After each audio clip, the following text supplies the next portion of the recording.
Hey, what is up everyone? This is Nishi from MST.TV here, back with another Market Watch episode. So I'm sorry that this is a little bit late. I was supposed to talk about these cards last week. I ended up getting a bit sick, but now I'm mostly recovered. So we're seeing a lot of these little price shifts everywhere as we get ready for the rest of 2022, which is looking really promising for the rest of the year for Yu-Gi-Oh!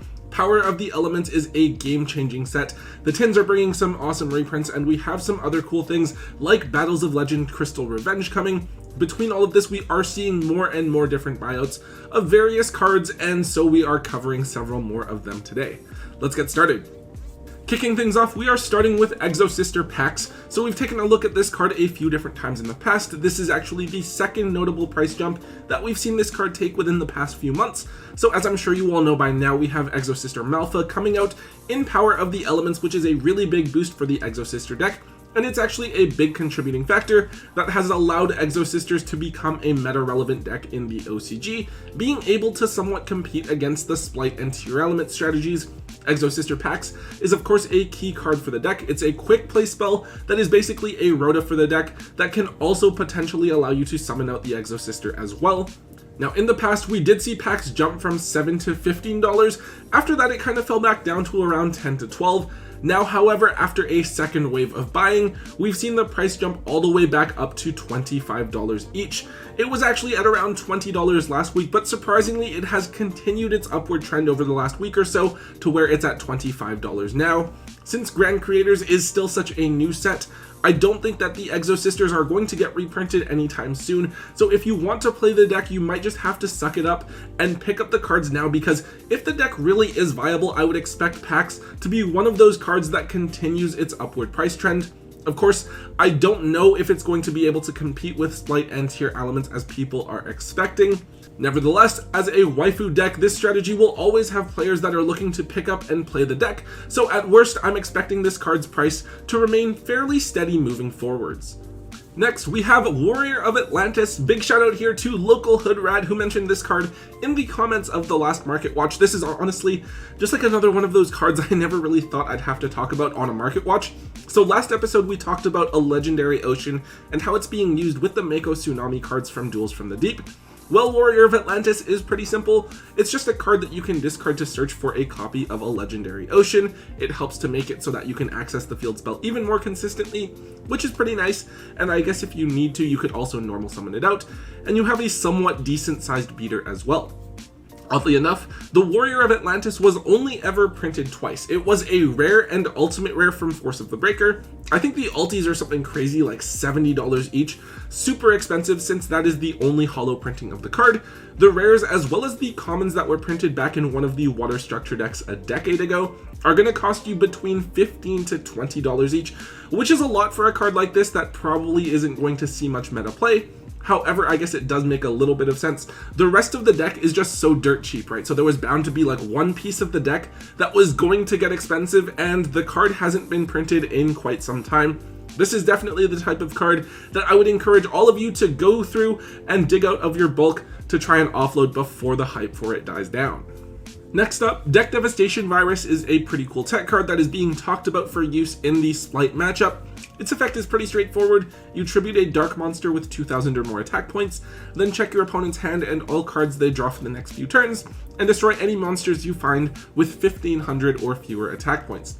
Now it just so happens that in Splight, basically all of their main deck monsters are quite small and they would be destroyed. This also happens to hit cards like Swap Frog and Deep Sea Diva, as well as whatever hand traps they're going to play aside from Nibiru, so it actually makes it quite difficult for the deck to function at all. While not every deck plays a dark monster with over 2,000 attack points right now, it's also important to note that Codebreaker Virus Swordsman exists. It's a Darkling 2 monster with 2,300 attack points that just requires 2 effect monsters to make. So it's very splashable into any strategy if you draw the Deck Devastation Virus, and you can meet the condition that way. Now, this card is picking up in price, but it's actually had a ton of different printings, including several common printings actually. However, the last common version came out back in 2018, so a few years ago, Any of these different common printings are going to cost you around $4 to $5 a piece. There are some others though. There's a champion pack rare version that's currently around $15. We have an ultra rare from Legendary Collection Kaiba that's around $9 to $10. There's a super rare from Dark Revelation 3 that's around $40 each. A super rare from Flaming Eternity, which is about $10, and then of course we have the ultimate rare, which is around $300, something insane like that. So yeah, pick whatever version you want to play with, depending on what rarity you like and how much you're willing to spend on the set. If you bought something like the Layer of Darkness structure deck or the Dark World structure deck a while ago, you might have copies of this card lying around in your bulk, so make sure to check for those, because all versions of this card are up as people are looking for ways to counter the Splight deck.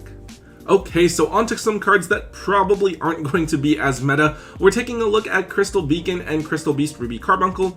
So we actually have quite a bit of Crystal Beast support coming this year, between the Crystal Beast structure deck and the advanced Crystal Beast cards coming in Battles of Legend Crystal Revenge. Now, Crystal Beast being a fan favorite archetype, a lot of players will want to bling out their decks as much as possible, and one of the coolest rarities available is the Hobby League Ultra Rare, a sort of prismatic ultra rare printing that was printed for a very short time. These two cards happen to be available in this Hobby League Ultra Rare printing, and I remember back when I wanted to pick up Crystal Beast stuff before, each of these used to only be like $1 or $2. Now, however, Crystal Beacons are $7 each, and Ruby Carbuncles are all the way up at $35 lowest on TCG Player. These are two very important cards for the deck.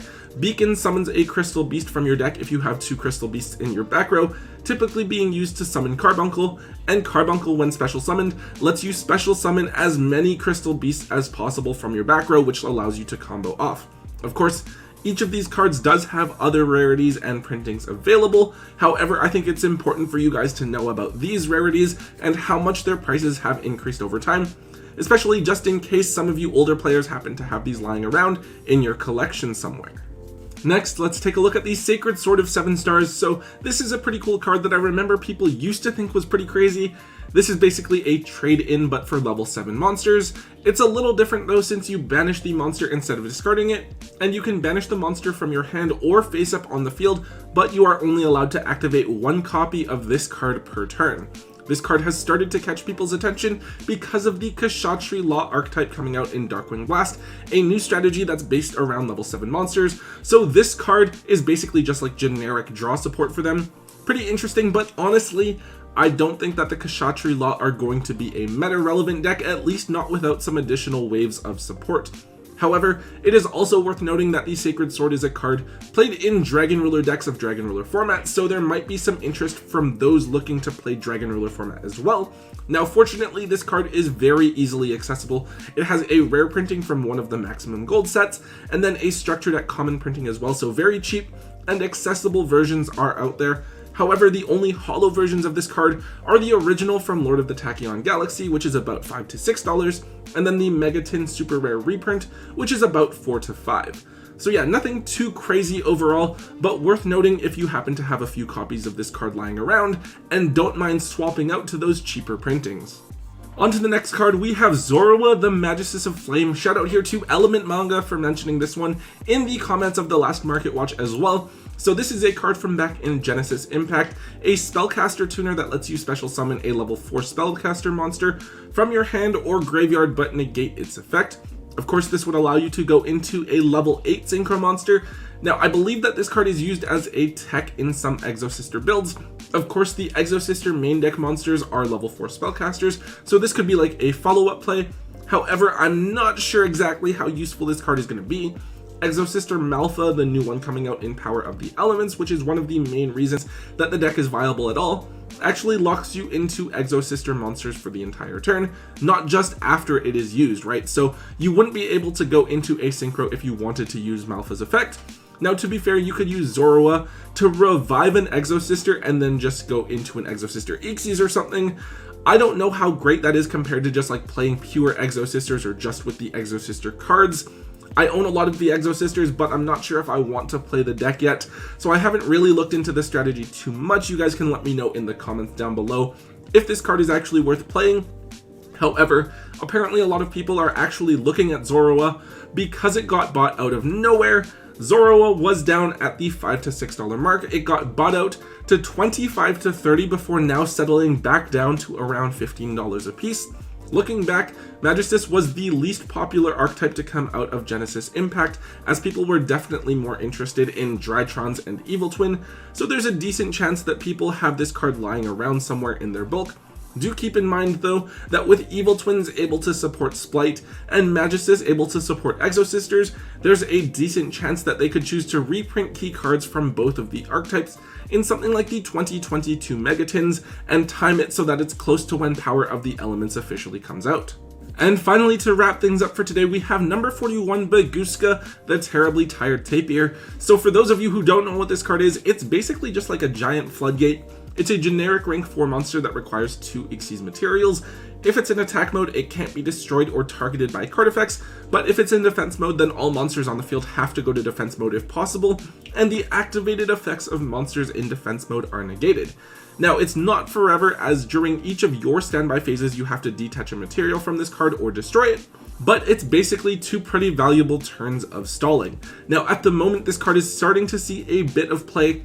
Here in the TCG, people are trying to use it against the Despia deck, as this card forces all of their fusions into defense mode and kind of hard locks them out of the game, since they don't play any link monsters to out this card.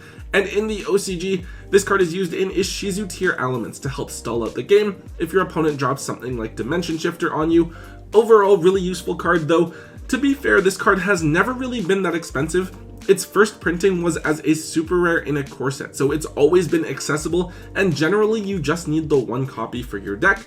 However, it did get a couple of ultra rare upgrades after, and now we're starting to see those upgrades up at like a few dollars each. There's actually an Advent Calendar ultra rare that's something like $5. That version is theoretically difficult to find because you had to open like that whole Advent Calendar just to get it, which otherwise wasn't really worth it. Fortunately, this card does have a rare printing from one of the Maximum Gold sets recently, so if you just need a copy of this card to play, you have that.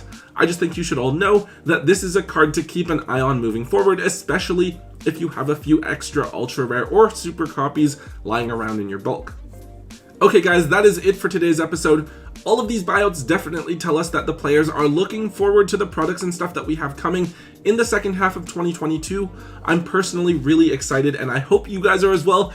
I'm thinking we'll do some stuff to review cards to pick up before Power of the Elements officially comes out, so make sure that you guys keep an eye out for that in the next week or two.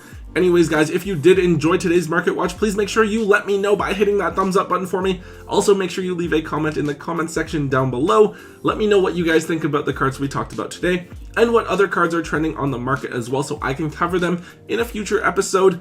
Also, if you haven't already, make sure you hit that subscribe button to get all of the latest and greatest content from both Tombox and myself here on the channel. And until next time guys, don't forget to hold on to your MST.TV.